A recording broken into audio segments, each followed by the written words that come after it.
video, audio, as well as the air, of course, all bundled in one thing. Did it occur to you could send a diver to get that information, that same information, the conditions of the pipe, where the plug was, where the divers were? Did it occur to you?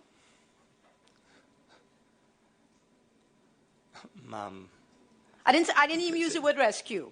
Did it occur to you you could send a diver tethered with surface air, with video, audio, and everything to go down into the pipe to see if he could locate the divers?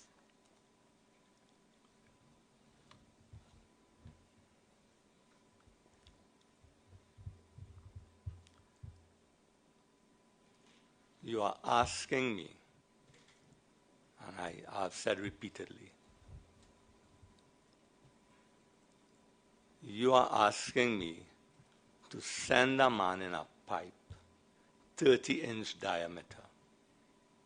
I don't know the conditions in that pipe, right?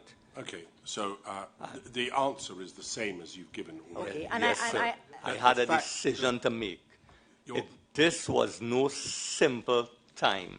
This was no, you see, we sit here in this room and we believe that this was just something that was not stressful, right? We believe in this room here that this was not something that we were under strain, we were under pressure, right? That is the furthest thing from the truth.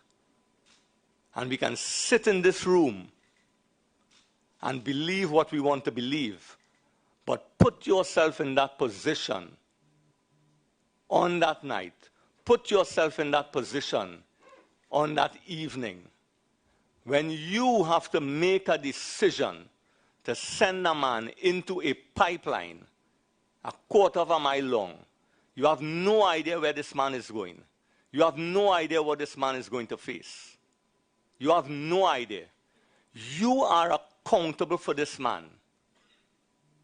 You have that accountability. Once you sanction sending that man in that pipe, you are accountable for that man's life.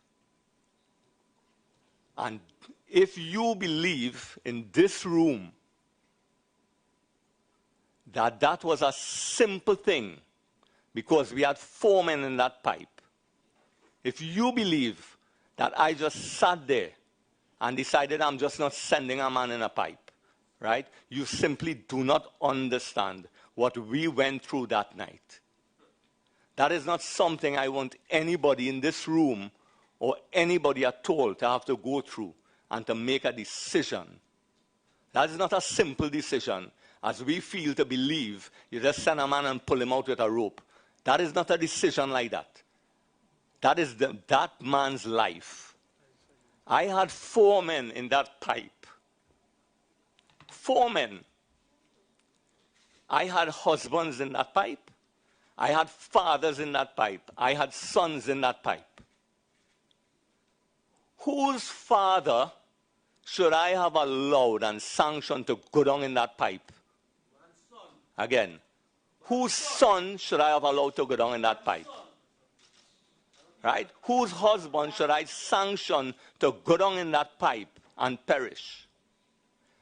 I have run this through my mind on many occasions, and I still do. And let me tell you something. I understand Mr. Kirban, because somebody is in the back is talking about whose son. I understand Mr. Kirban's courage because his father was in the pipe. I understand why Mr. Kirban will want to go into that pipe. And if I was a son, yes. But I've also looked at this on the reverse. If I was the father in that pipe, would I want somebody to send my son into that pipe after me in a reckless manner where he could perish? And every time I asked myself that question, my answer was no. I will not want anybody to be so reckless with my son's life. So if you believe in this room that that was simple for me and simple for the IMT, What would I have done? Would I have done said, well, listen, I can't get the information, just send somebody in the pipe? That would be totally reckless. Totally reckless. And then, do you understand what I'm saying? Do you understand what we were faced with? All right. You were entitled to have your say. You were asked the question, and you've given a very comprehensive answer. And